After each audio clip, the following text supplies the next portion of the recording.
By the end of it, there's going to be balls everywhere and fists thrown. It's your kind of night. It took me a second.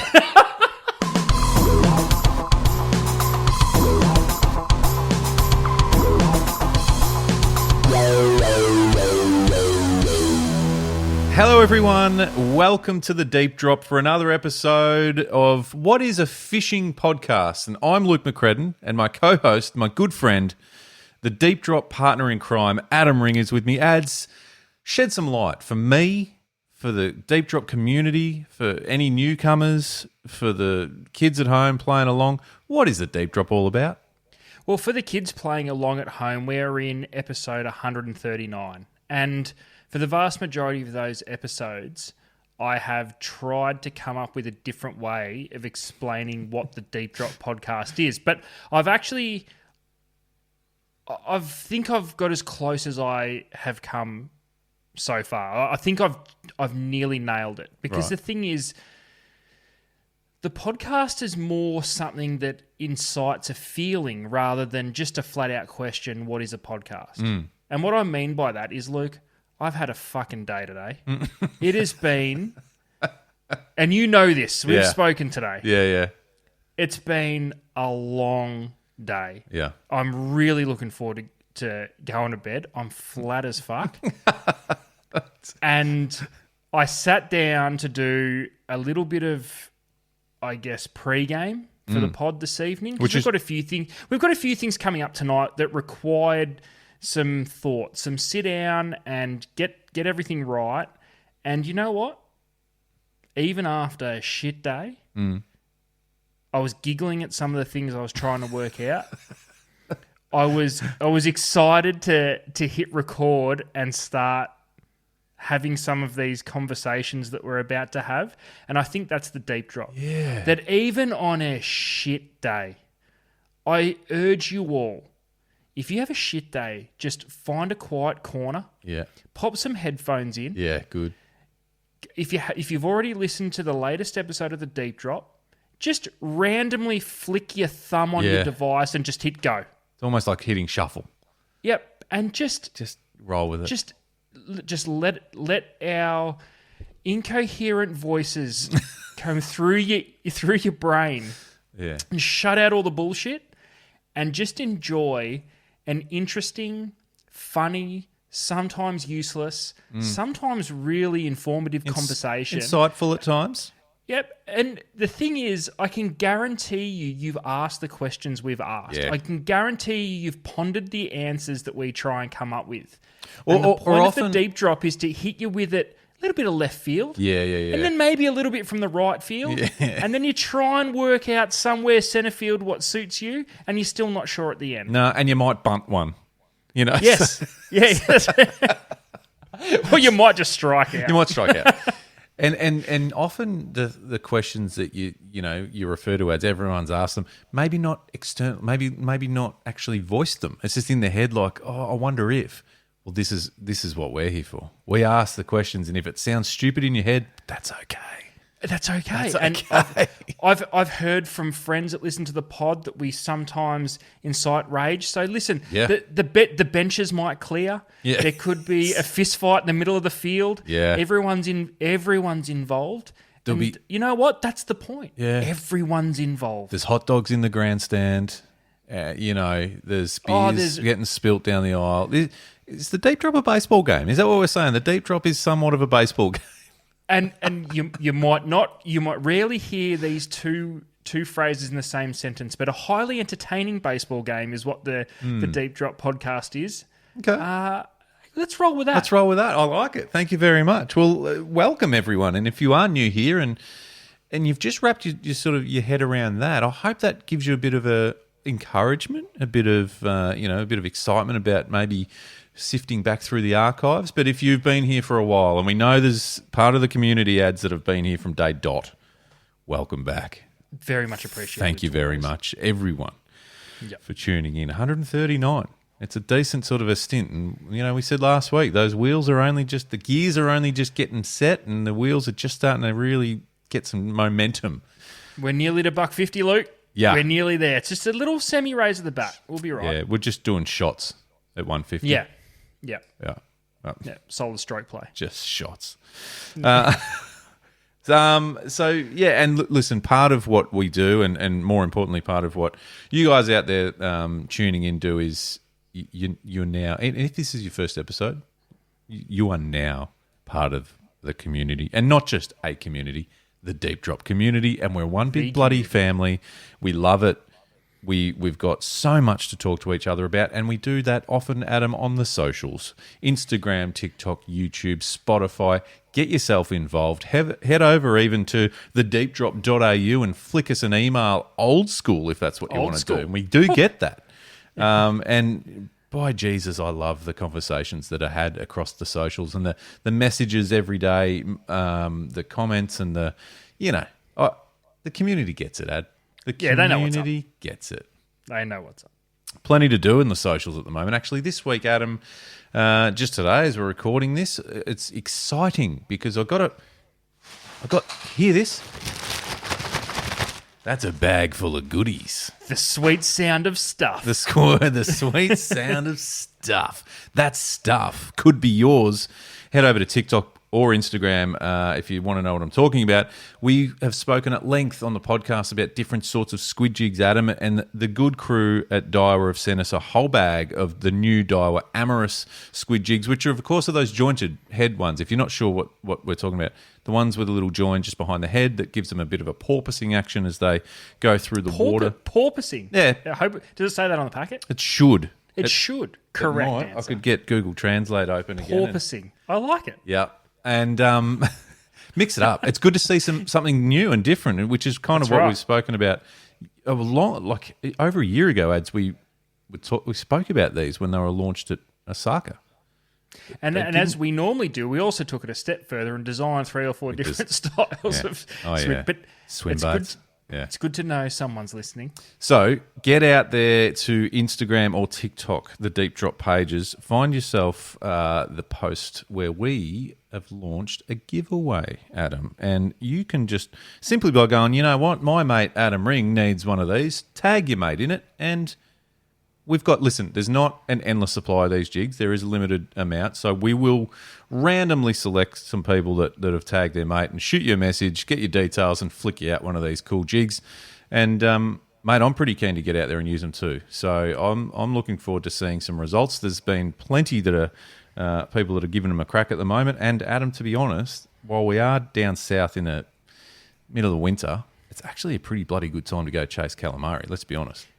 Yeah, it is, because you can do it in short, sharp session. You can find those little pockets of weather, and it has been a little bit like that in Vic recently. It has been small pockets of weather only. And, calamari will be one of those things that are steady through winter, and they're going to ramp up as we get into spring for some of those bigger models. So there's no better time, really, Luke, than to head on over to TikTok and Instagram. That's it. Find the drop and tag a mate who you think needs one of these in the kit. And that's all you need to do. That's all you need to do. We'll do the rest. We'll do the rest. And by we, I mean you, Luke. We'll do the rest. Well, I might give you a job. You can maybe go through and help select some randoms to, some random comments to flick some of these jigs through too. But as I said, we've got a bag of them, and we will be sending those bad boys out until they're all gone. So thank you, everyone, for getting involved. Please go check it all out. Nads, just while we're on gear and products, the deepdrop.au I did mention is where you can also pick up some brand merch. I just had a bit of a mind blank then completely. So you please take over. I need a break. Well, do you know why your brain kind of exploded a little bit then? I don't know. No. Because at the moment, it is slightly and comfortably covered by a deep drop cap. So what happened then is your brain fell into the ultimate state of comfort, Zen, and the world didn't matter for a split second. That's how comfortable that cap was, and it was an absolute pleasure. Your brain just thought, you know what, I'm done here. Like there's nothing more that I need to do right now. Yeah. So that is, of course, the deep drop cap. It can be bundled with a deep drop stubby holder, which is well documented, makes every drink the best drink you've ever had. And Luke, we've had to make some tough decisions around this combo. We've floated the idea of entering it into numerous award categories at various trade shows around the world. We've had to have some tough conversations. It's a controversial ad, the deep drop combo. Listen, we might have to give it a miss. There's been... For the trade shows? Both trade shows. I've heard some grumblings underground that it's just not a competition. It's not fair. It's not fair. It's not fair for everybody else. So for now, just head on over to the deepdrop.au, grab yourself the number one combo on the internet, and we'll take it easy for a little bit. We'll give everyone else a chance. Yeah. And we might have to come home red hot next year. And jokes aside, thank you everyone who has gone and supported by purchasing some merch. It certainly helps us, but it also just makes us feel warm and fuzzy. And what I've loved is seeing the different parts of Australia that the merch is getting sent to. So there's some posted out this week to South Australia and Queensland and Tasmania. I love that. I love it. We're reaching all the corners. I wonder if we could find a postal address for like some really important sort of, but like what if we sent a deep drop stubby holder to the Prime Minister or something? Do you reckon it'd get through the mail room? That'd be awesome. Yeah.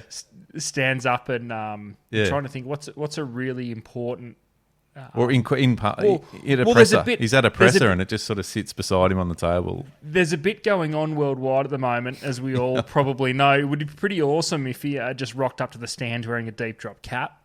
One of those G8 summits. And gave a salute to the nation with his deep drop cap. I don't mind it. Why not? It'd get shit done. It would. Everyone would just say yes. Tell you that much.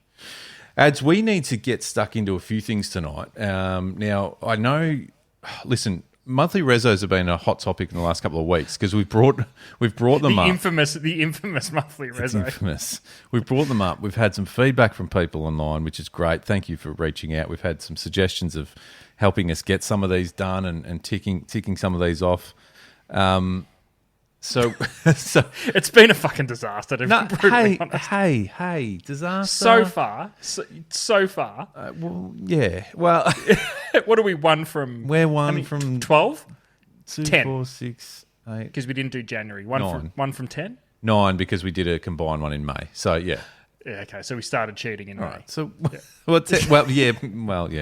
And that's a 10 species on top water, and we've only ticked off one of those as well. One. So, with all that in mind, we've got to launch another one because July has kicked off this week, or is kicking off this week.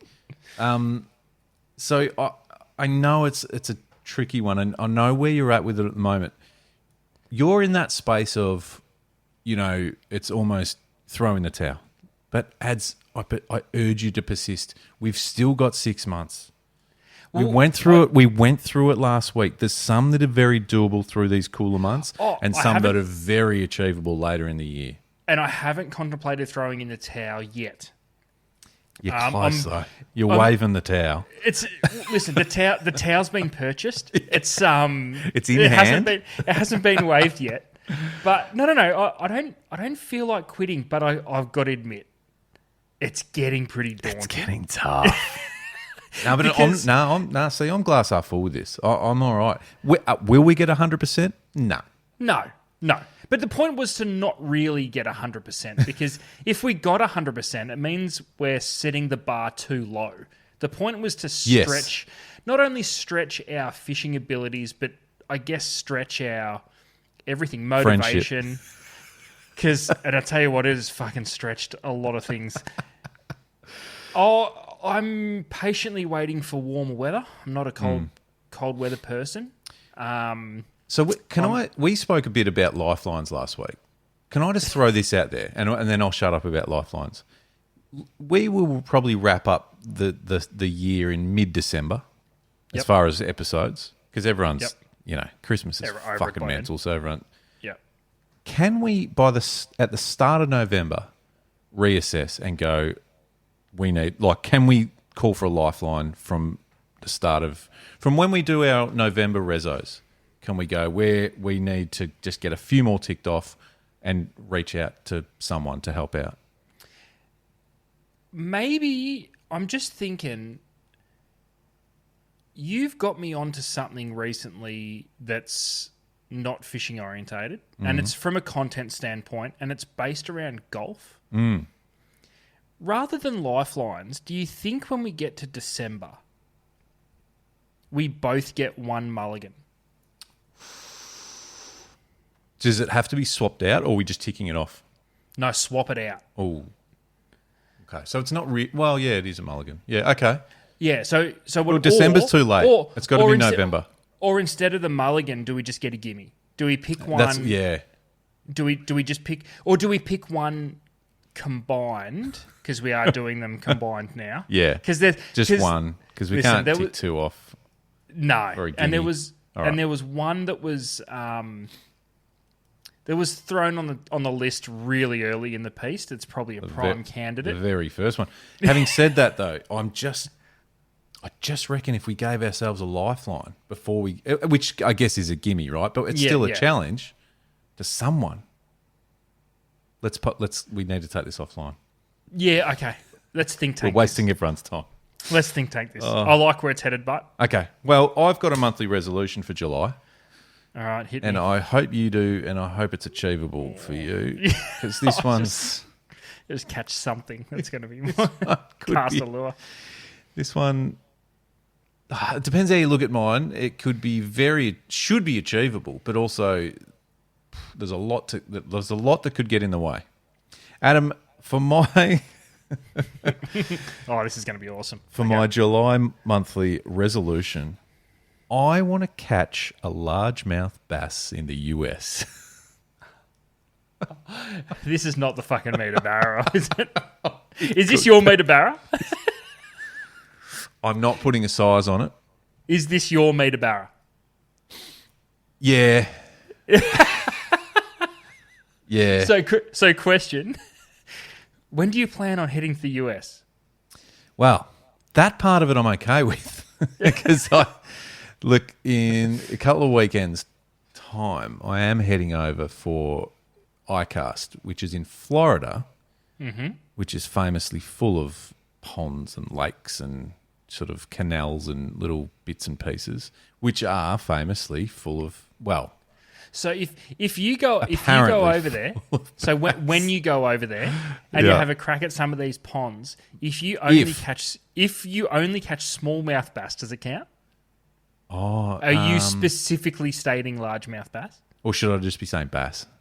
Can we edit that? Hey, no. This is yours. No edits. Well, I don't know. What's largemouth? It's one we all know. Yeah, that's the one we all know. Yeah. No, that's one. Yeah. No, I'm firm and comfortable with locking that in. Largemouth bass. The issues could be, and this is issues we have locally. If the weather doesn't play the game, we've only got potentially. Literally tiny windows. I'm thinking, now shout out to Jet Worsling. He and I caught up over there last year, and he was skipping brekkie. He was just he was pond hopping and catching some fish. Now he is also about 20 years younger than you and I had, so he's got that energy. He's got that ability to do that and then spend the day at the trade show. So I need to find a window. Now I'm over there for work. So I need it. It'll be getting up the crack of dawn and go and find some ponds and get this done. But I feel like it's doable, though. No, it's not. But like you said just before, this isn't meant to be. It's not meant to be easy. So for my July reso, is to catch a largemouth bass. Ambitious. Well, it is, given that I've never fished for them before. I love it. I'll be taking over Australian lures. If you tick that off, awesome. I'm confident you will. I have the utmost confidence in you.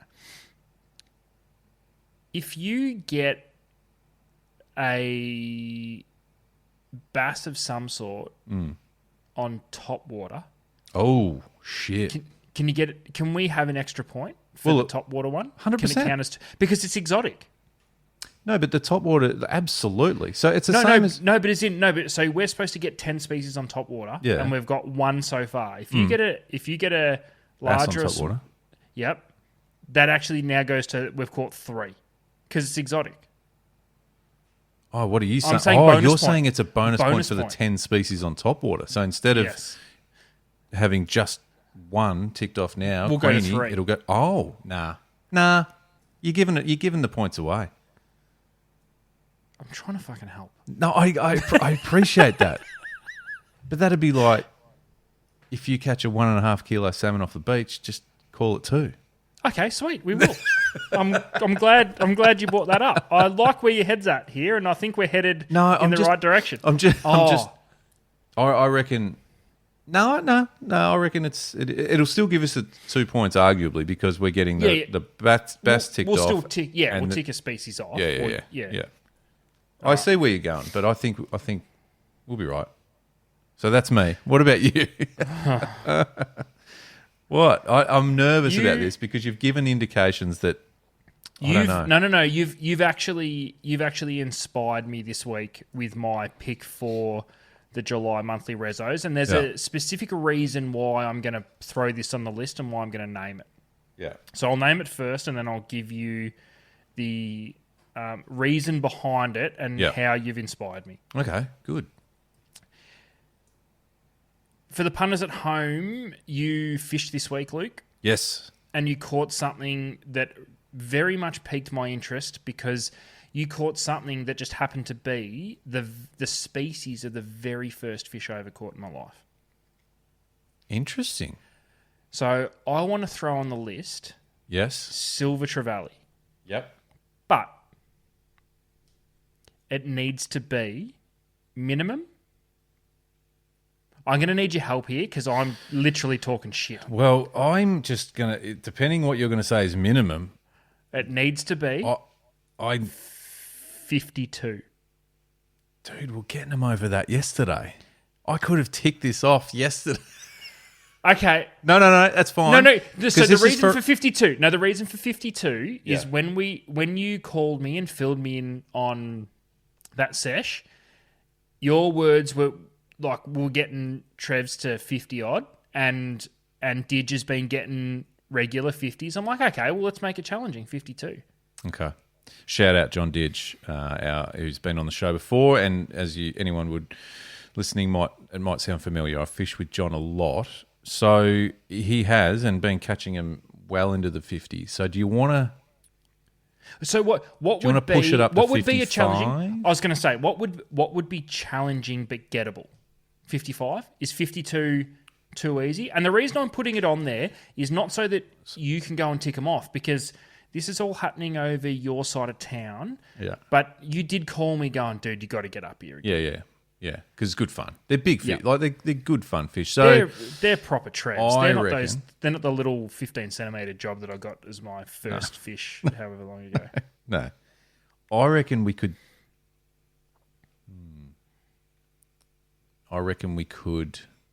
Is 55? Is it? It's gettable. Yeah. Not just it should be. It's gettable. Should we? No, it's gettable. It's very gettable. I'm just. Fuck, they're big Trevs. Do we push? I was going to say 60. 60? 58. We want a challenge, right? All right, 58. Or just round it out of 55, and it has to be you. Or nah. No, 55. All right, 55 plus. 55. All right. Well, I feel great about that. I reckon I reckon we can get that one. I reckon these July ones we could tick off in the next. I legitimately want to try and get that 55 though. I want to crack at getting that 55. Okay, good. Oh, gee, they're a girthy fish at the moment. Winter silver trevally are built different. Yeah, that makes sense. And we don't get them up this side of the bay. I said it the other day to John that I feel like the summer fish are thinner, and these ones are broad across the shoulders. Like, it sounds weird, but they're solid fish. Oh, they're the best. They're the best fish. I'd be interested to weigh it, actually. Some of those mid-50s fish that we were getting the other day. Be worth weighing. Just for sure. Just for curiosity's sake. Yeah. Winter's funny, and it's such a good time of year for so many species. We speak about, whiting and squid and, cod, big cod, giant cod and Lake Eildon and this. And that's been going real well. Real well. but it's such a mental battle. We probably did the ultimate the other morning, which was fish for about 2.5 hours, bang on the tide we needed it to be, and we're off the water. And we're off the water, but before anyone had time to feel the cold, if you know what I mean. Like, after a few hours, you start going, oh, it's getting a bit fucking, But I feel as though that's what it needs to be, because it's been cold. Like, we've had, 0 to 3 degree mornings. Yeah.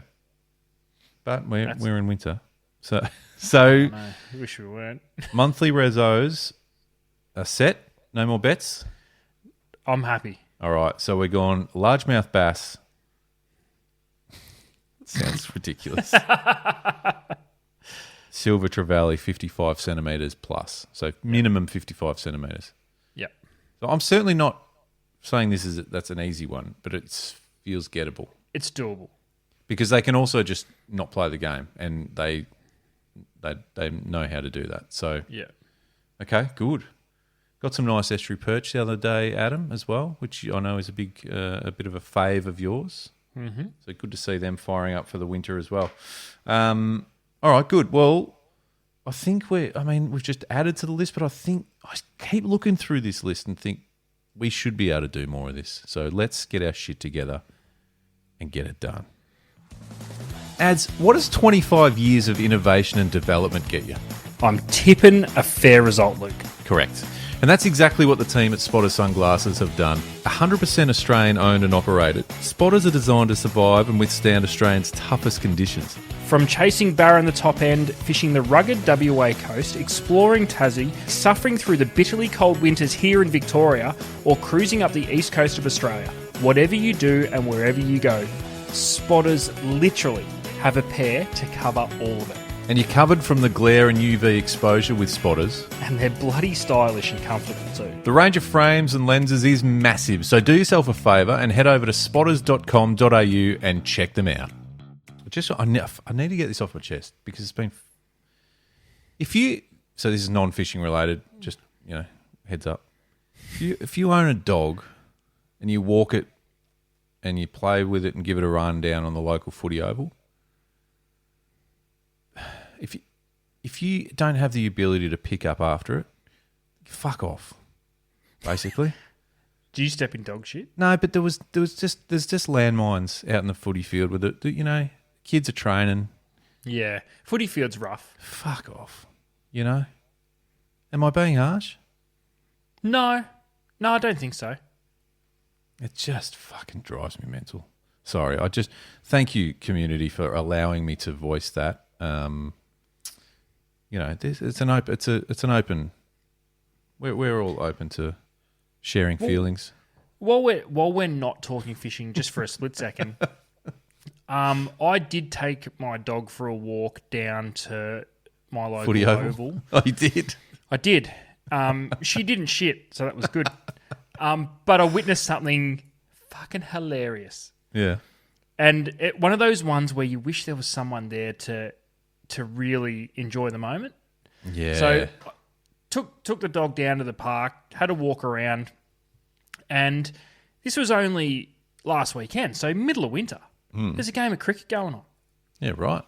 I'm talking... Like properly organised. Game of cricket. Uniforms. Wow. Full squad, supporters, bench, scoring. Jesus legit. Christ. Like proper cricket. I'm like, oh, fuck, all right, this is pretty cool. So having a cruise around, take her around the oval. She's losing her shit every time the ball goes somewhere.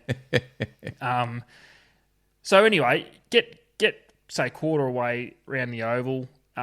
Old mate comes in with his right arm over the wicket. Just a glorious line and length. Right arm slow, I'd say. Right arm slow. And the batsman's taken 2 steps and just dispatched it. Anyway, he's hit it right down the throat of old mate on the boundary. So he's taken the catch. He's lobbed the ball back to the bowler. Everyone's losing their shit. He turns around, walks to the bush, has a piss. One of the greatest cricketing moments. And mate, he didn't try and get in the bush. No. He just walked over to it. So casually took the catch, lobbed it back to the bowler. They're all celebrating. Batsman's tucked the bat under the arm, walked off to the dugout, and old mate's just turned around and he's having a slash just outside the boundary. I'm like, this is local cricket at its absolute finest. Local cricket 101. Welcome to Australia. That is so good. When you got to go, you got to go. Yeah, great celebration. He took the catch, not because he wanted to get the guy out, because he had to have a piss, and that was the easiest way to get a break. Oh, I love it. That's brilliant. Well played, sir. Well played. Oh, it was awesome. We should get back on track, but that's brilliant. I could listen to that all. That's very funny. I've got something. I've been wanting to raise this for a little bit with you. This is a question to you, Adam, but also the community. Because it's one of those ones we said earlier about winter, and it's a mental thing. There's a mental part of. I mean, there's a lot of fishing that is very, mental, and you got to think through it, and you argue with yourself, and there's the inner dialogues and all sorts of stuff. One of the things that I think about that throw me off guard sometimes, or really change the way of thinking, even though it shouldn't in all cases, is fishing skinny water, so narrow rivers, less water, versus fishing more open, and let's call it a river or an estuary environment that's wider and bigger. And I struggle sometimes with the concept of, I know they have to be treated differently to an extent. Obviously, they'll have various depths and bottoms and the way the river flows through, and even bank structure and snag and whatever. Why do I feel way more, I guess, excited and ambitious and confident in skinny water? Is that just a me thing? Does anyone else out? I'd love to hear from the community on this one. But do you know what I'm saying about that sort of? So where's the confidence coming from? Do you think? Do you think it's skinny water meaning there's less water, so it's technically it should be easier to find fish? Maybe. Or is it like it seems more fishy, if that makes sense. I reckon there's a bit of that. I reckon if we and there's been a few examples recently, and one of them was up when we're up north, and when we head into a skinny creek as opposed to some of the wider stretches of river, I feel way more confident for no reason. As far as I've never been there, so it's not as if I go, oh yeah, this is a really good bank to fish, or it's just this looks better. I think it's that. I think that's what it might be. It looks better.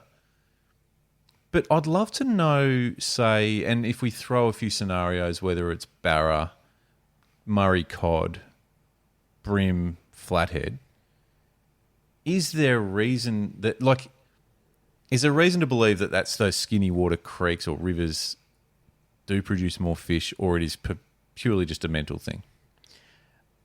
I don't know, because I can make cases for both on why it would or wouldn't produce more fish, because there's always the nagging thought in the back of your head is it's too skinny, it's too shallow. Just because there's a pool here doesn't mean that every fish in the river is going to be in it. Like, how could they be? Where do they go? Yeah. But I think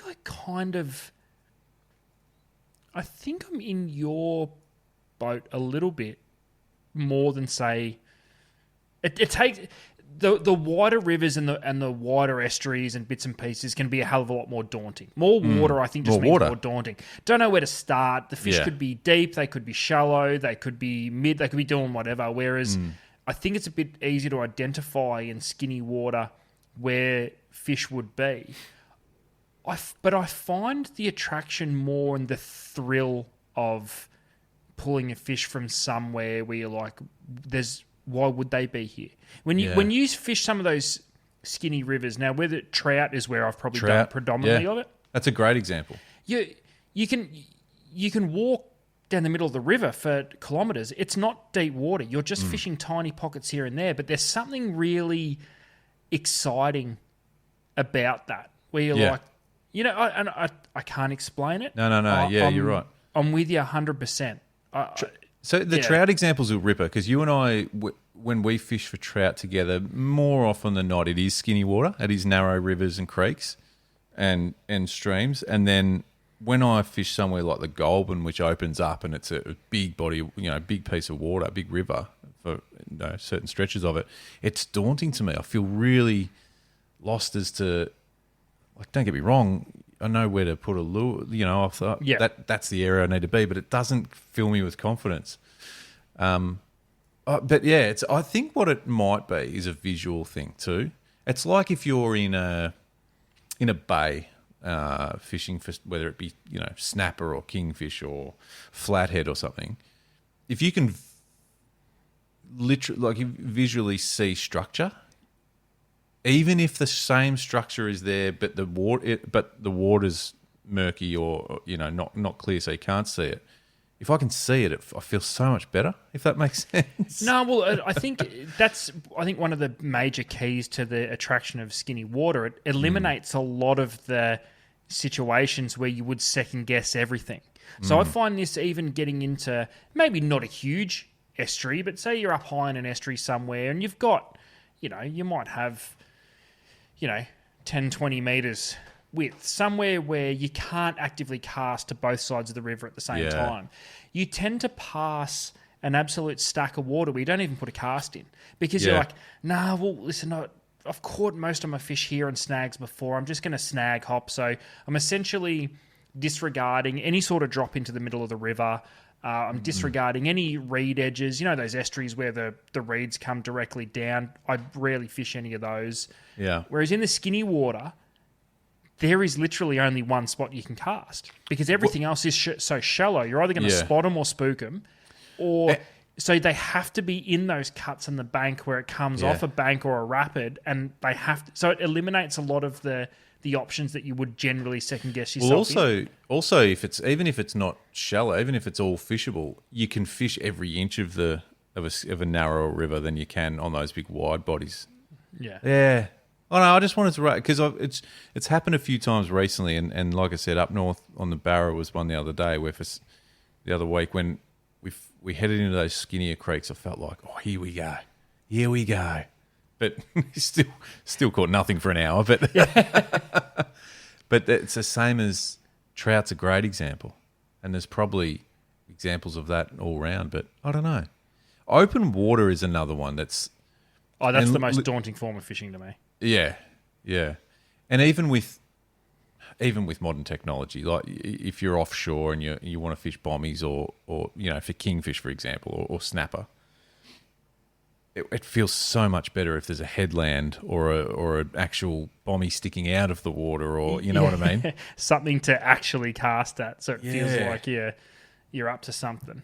Yeah, I don't know. I still find it, even after all these years, I still think the mental hurdle of fishing is the one that gets me more often than not. As in, I agree. If I do lock in, I can fish all day for nothing and be, somewhat motivated to keep going.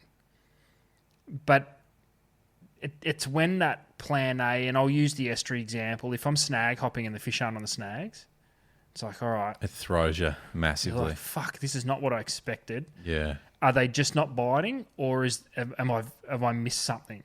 Are they sitting off the snags? So I need to be deeper in the snags. Are they sitting on the reed lines? Are they schooled up out in the middle? It's something that as an angler I need to get exponentially better at is identifying what plan B, C, and D could be. But you rely so heavily on, and how many times have we said this fishing together? I just need to feel a bump. I just need to know they're here, even if there's just one or two on this snag. Doesn't have to be 20. Yeah, I need to know them. Not only are they here, because 9 times out of 10 they are in the area. I need to know that they're going to eat, and I need to know that they're half interested in what I'm presenting. That's right. That's the big thing. Half interested in what I'm presenting. Yeah. Because then you can, but then if you've got that, then you can go, okay, I've got something to work with. So I just got a bump, or I've had a couple of bumps in the last sort of 10 minutes. They're non-committal. Let's have a look at my lure. All right, let's downsize a bit, or let's upsize, or let's change colour. You know what I mean? But when it's nothing time again, you just go, well, and you've changed lures 4 times. When's the last time when the going got tough, you upsized a lure? Yeah, it's a great call. I couldn't tell you that. Because I reckon that's one of the biggest, I guess, more modern lessons that fishing has taught us. Big lures mean fish. It's an actual tactic. To upsize a lure, it's an actual tactic. Now, whether that's because of the monstrous lures that people now using for Murray cod, whereas the biggest used to be a number 3 or a number 1 stump jumper. Yeah. Now, you know what I mean? Now it's one of the smallest lures. Yeah. And, even still, I've heard, go down and look at the guys fishing for bream in Tassie. They're using 75 mil like slash baits and things for those fish that are eating larger bait. When's the last time we upsized? Whether it's to insight... That's a crazy thought. To actually think... I'm fishing too tough. small. Yeah, it's tough. I'm fishing not too getting small. any action. We're an hour in. I've changed heaps of colours and sizes and styles. Oh, sorry, not sizes. I'm going to go bigger. It's not on the. It's never on the cards. And you look at somewhere like Lake Tyers, that's an enclosed, estuary for majority of the time. If they get a prawn run, if those prawns are 4 to 5 inches, and you're chucking around a 2-inch grub and struggling, upsizing could be on the cards to match the hatch, or there's getting a reaction. I don't even know when the last time, if ever, I've thought about that, let alone done it. I certainly haven't. I don't think I've done it any time recently. But even the thought is like, it's never to go bigger. And the way you just said that then is, it's crazy that we wouldn't think that it's in some regard. I wonder what about, and this isn't for you or I, I'd love to hear from cod fishers, particularly those that do the winter thing or the big swim bait thing. Do you start big and make your way down? Ooh. So let's just use a lure that you and I love but have never used because we're not good enough. The Megabass Mag Draft, yeah. which is it's such a cool lure. It is. I think we've both got them and probably in their packets. Yeah, yeah. 10-inch. That's a big lure. It's a big lure. It's a big lure to present to any fish. Now, it has done the job on numerous big cod and barra. Fair enough. Yep. Fair to say too, particularly impoundment stuff. Impoundments, yep. Do you start with that? Don't get bites. Go to 8-inch.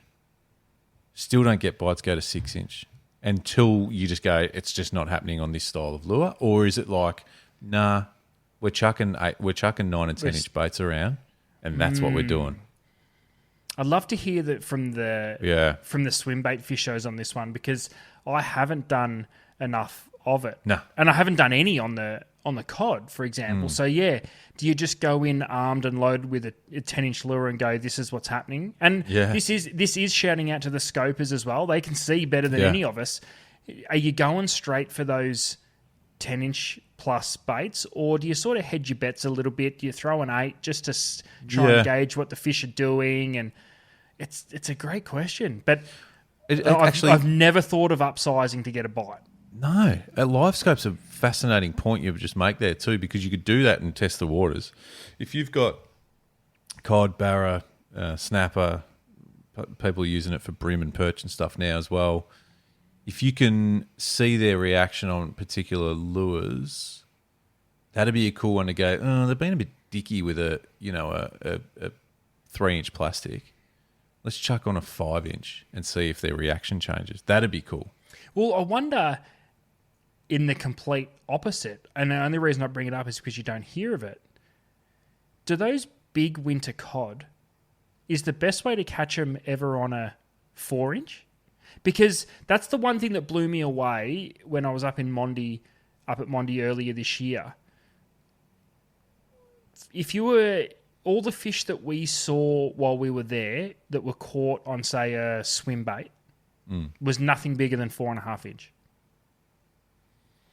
Which now in the grand scheme of swim baits, that's small. It's tiny. Tiny. You use that for flathead.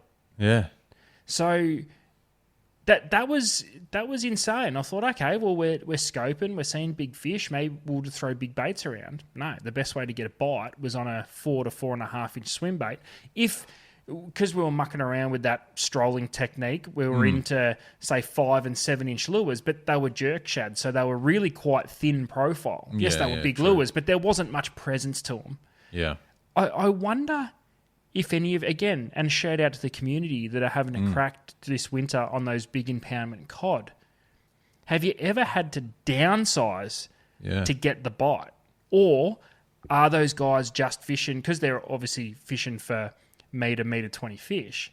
Yeah. Are they happy to bounce between fish throwing big baits just to try and get that bite? Yeah. And I'm in no position to answer this, but I'm just thinking, do you reckon because cod are such, like they'll just have a big feed rather than many little feeds, they're just not even going to look at a 4.5 inch?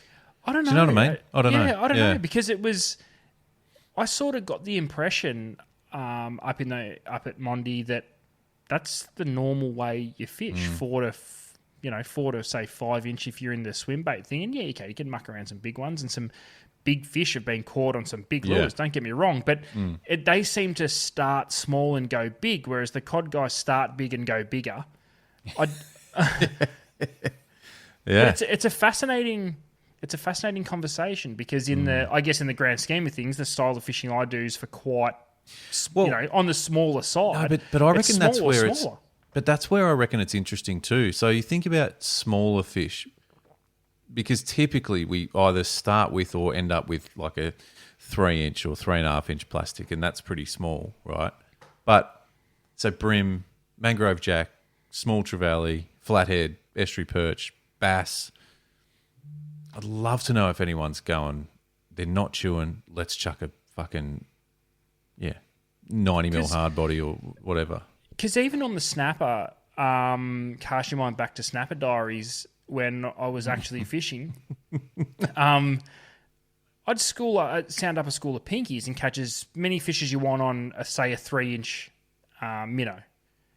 So I'd put a 5 inch on to see if there's any bigger fish, and I'm still catching the same size fish. Yeah, okay. So, and this is where I think, and modern technology has been a huge player in this game, and why we've come to this conclusion that you can afford to fish big, and you're going to increase your chances of those bigger fish, but you're not going to completely miss out sometimes. But I wonder in the grand scheme of bream, something that's notorious with fishing smaller lures, say, 80 mil to, what's that, 1.5 inches, 2 inches type thing. It's about the normal and about the biggest we'll get.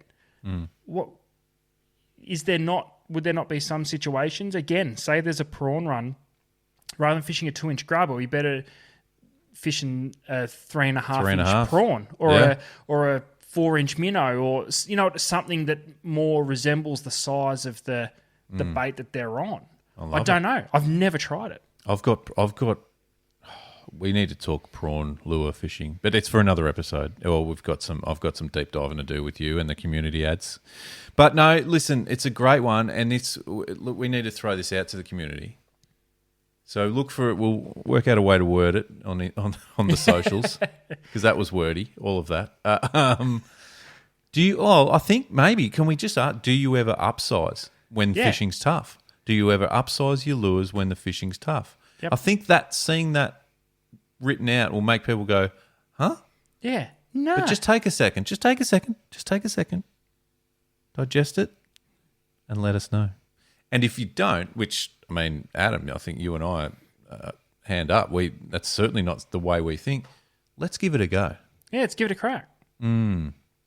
Whether it's soft plastic, whether it's hard body, vibe, surface, whatever. Yeah, whatever. Upsize to get a bite. Yeah, fuck. Now mate, if it wasn't mentally tough enough, you've just completely fucked me. All right, that's good. I love that. That's good. I mean, wow. It's an interesting concept, and I think there is cases where it would 100% be the difference. I just don't know if we're giving it as much attention as it deserves. Okay, well, let's find out. Let's get the community involved. But Adam, while we do that, I guess before we do that, we're going to throw it out there. Instagram, YouTube, TikTok, Spotify, all of the stuff. We are now going to this.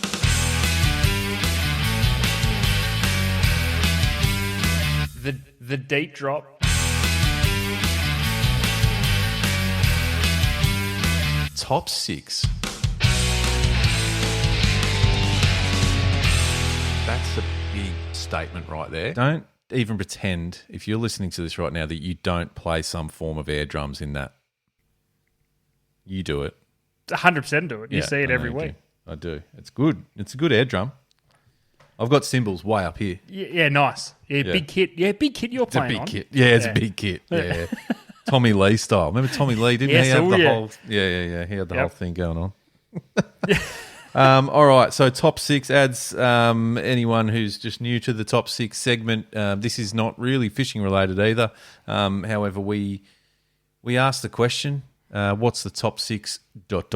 Now, this isn't ever in any particular order. Sometimes there's a clear number 1 or something like that. Yep. And often there is absolutely no reason why we're hitting on this subject, but we just somehow land on it and we just roll with it. And more importantly, the community, you need to let us know if we've missed something or what you think of our list, what you would include.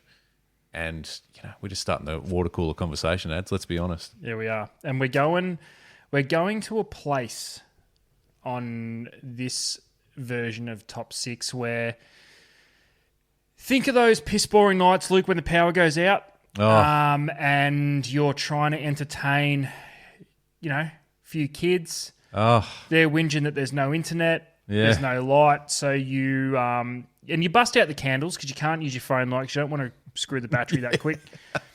So you bust out a couple of candles that really do fuck all in the grand scheme of things, and you grab a board game. Now I got excited by this one because it made me cast my mind back to when we were kids. Because Luke, you and I are old enough to come from a stock where most of the technology available these days wasn't really around. So board games was part of our upbringing. And like I said, these days board games for kids is when the power goes out. But there's still some absolute bangers. And we're going to roll with the top 6 board games. I like this. This is interesting. There'll be some kids watching on TikTok going, huh? Yeah. And that's okay. Get inspired, kids, because we're going to sell you a few games tonight. Get amongst it. Look out. Hasbro. Yeah, is that one of them? Kmart's going to cop a flogging this week with everyone buying board games. All right, who do you want to kick off? No, you go. I'm pretty comfortable with the 3 that I've got. It'll be very interesting to see if we cross over, and then I've got a couple of honourable mentions just in case. But okay. You take it away. Yeah. Okay. Good. Well, I'm you're right. We're of that vintage where some of these were just staples, weren't they? Really, in the household. There was always a weird area of a random cupboard in some part of the house that just had a stack of them. Yeah. All right. So for me, number 1, guess who? Nice. Also on my list. Oh, okay. Sorry. Solid game. Good Solid fun. game. Yep. And this is where I think flick those fucking heads down real hard if you were getting beaten. Yes, that's right. And that noise. That noise is so you can hear it in your head. And the noise when you flip so that you open them all back up again in one hit. Yep. You know it. And this is also a rite of passage for kids because it's where you really learn how to make fun of other kids. Because you'll generally go with does your old mate have glasses? Nerd. So it's it was just one of those games that sort of got you going. Yeah. I like Guess Who. It's a cracker. Good. All right. Good start. We're off. Good choice. All right. I'm really comfortable with my next one. All right. Okay. Number 2, Mousetrap. Oh, Mousetrap. Now, not your standard variety of board game, but certainly a solid staple in most households. A lot of theatrics. Yes. Props. So it keeps the kids entertained and the adults. Nothing more satisfying than just setting one of the kids up to get their little mouse to grab the cheese under the trap, and off she goes, and the whole box and dice starts ticking over. And yeah, Mousetrap, Gotta love it. Yeah, that's solid. Okay, well, I feel like we're there's an elephant in the room, so I'm going to throw it out there on number 3. So number 3, Monopoly. Yeah, okay, solid.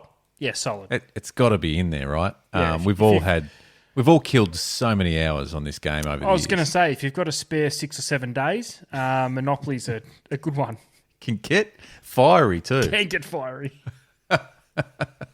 How many families do you think have broken up over a good solid game of Monopoly? Oh, absolutely. And the board fucking hotels go flying and cash starts getting What was your go-to character? What was your go-to character? Oh, the car. Yeah, nice. Yeah, nice. And was there a boot? Boot? Yeah. Yeah. There was a little cowboy hat. Yeah. The dog. That was a favourite. Was there a thimble? You know those fucking thumb things? There might have been a thimble, which was no one wanted that. No one wanted that one. That never got a run. Was there a top hat? No. Yeah. There's the hat. The hat, yeah. And there's so many variations of Monopoly. Oh yeah. Did you have any variations? Star Wars. Yeah, so did I. Star Wars is the one. We're not nerds. Go on, move on. Moving on. Move on before we say something else that's going to be embarrassing. All right, what are we up to? Number 4? Yes. Okay, I got a favourite here. Number 4, Scrabble. Hear me out. Classic. Hear me out. Scrabble, old school, we all remember it, but more recently reinvigorated by the game Words with Friends. So electronic version of Scrabble, and there is nothing more satisfying than when you're playing a game of Scrabble, kids or no kids, and you can spell a swear word. Yes. It's going in. Doesn't matter what it is. Allow it. So you just allow it. That's right. You just arrange just a random shit or penis is a good one. Boobs. Yeah. You always had a mate though, didn't you, who just swore black and blue. No, it's a word, and he just made up some absolute rubbish. And you're like, mate, not a word. Everyone in the room knows that's not a word. We can't even find it on Google, and it's always on a triple word score. Yeah. Oh, well, it's a Z. Like, it's got a random Q in it. Yeah. No. So, anyway, no, that's good. Good. I just think that's kind of one of the staples too, isn't it? Really. Yeah. Yeah, all right. Well, every collection's got Scrabble. Yeah. Okay, so I've got a couple. So I'm just. No, I'm going to go with this one. Number 5, Scattergrees. Scattergrees. I had it as an honourable mention. I liked it. Did you? Yeah, I did. I loved it. It was my favourite. Just about. It was a cracker. Enjoyed Scattergrees. I haven't played that in so long. It's worth a game. Let's have a game. We should have a game. Let's do a deep drop live stream. Live stream of Scattergrees. That'd actually be pretty funny. We need some more players. Yeah, it's okay. We'll throw it out in the community. I'm sure we could have a community version of Scattergrees. Scattergrees game. Yeah, good game. I liked it. That's a belter.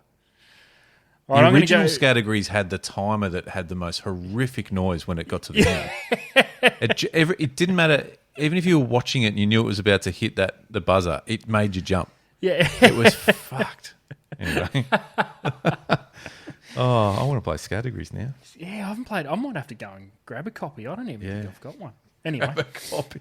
It's not a CD, mate. Oh, well, yeah, I don't know. Grab a fucking game. I don't know. I'm going to vinyl record. I'm going to round this out with a controversial one, Luke. Okay. Actually, I'll leave it up to the community. Tell me if it's controversial or not. But it was a banger of a board game, and it'll be interesting to see how many people actually know what I'm talking about. But we're going to go with number 6, Test Match. Oh, do you remember this? Yes, of course I do. Yep. Amazing. Yep. Set your field. Roll the arm over. It's a absolute cracker, and it's probably there are new versions of. Yep. There was nothing quite like just the OG. rolling out the felt arena, wasn't it? Yep, felt arena. Place your field that had the little the guys that were just doing these ones. Yeah. Yes. and the ball was just a flat out bearing steel marble. Like ball bearing or something. And if you really flick the bowler's hand hard enough, you could go body line. Yeah. And every single time it missed the bat and someone got hit, it's automatic LB, you're out. Yeah, you're out. Of course it was out. And you could never... listen, it didn't matter because we had so many great memories playing Test match. You could never get that field smooth. No. No. No, always had creases. Yeah, that's right. Divots in the field. It made field... Listen, it was challenging for the fielding team. It was a tough track. It was a rough track. Yeah, good one. Okay, Test match to round out the top six. So, top six board games. Guess Who, Mousetrap, Monopoly, Scrabble, Scattergories, and Test match. It's a solid top six. Oh, it's a very solid top six. And if the power goes out, I'm happy with those. Yeah. Any of those. Any of them. Yep, Yeah. any of them. Honourable mentions for you, Adam? I had, if you really wanted to make a night interesting with no power, start a game of Hungry Hungry Hippos. Yeah, okay. It's flat out chaos. Yeah. By the end of it, there's going to be balls everywhere and fists thrown. And I think that's just what it does. It's your kind of night.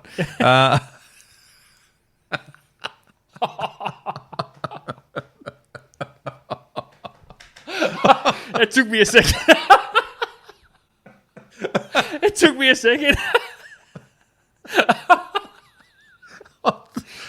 I didn't know whether you were saying that because you were trying to be funny. No, you weren't. No, I wasn't. You weren't. I don't know what you get up to when there's no power, Luke. But, mate. Anyway, it plays into one of my honourable mentions, Twister. I hope you're not playing Twister with balls everywhere because it's an interesting game. No, and the other one that had to be mentioned, which is a bit more old school. Oh no, I think there's new versions of it as well. Is Trivial Pursuit. Yeah, that's a cracker. Yeah, it's a good one.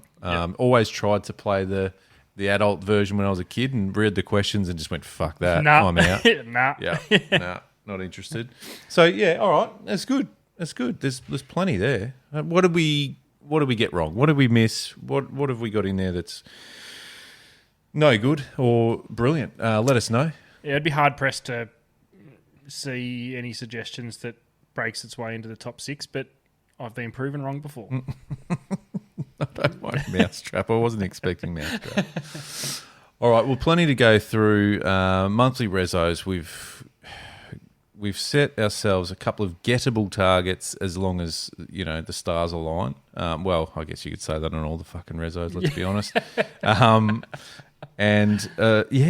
Keen to hear. I'm stoked with this question that you've risen for the community ads. Do you ever upsize your lures to get a bite? As opposed to downsizing, which we traditionally do. Which we naturally do anyway. Yeah. Okay. Let us know. Once again, stay in touch. Get across the socials, Instagram, YouTube, TikTok, Spotify, the website, thedeepdrop.au. We'll be back really soon. See you, ads. Peace.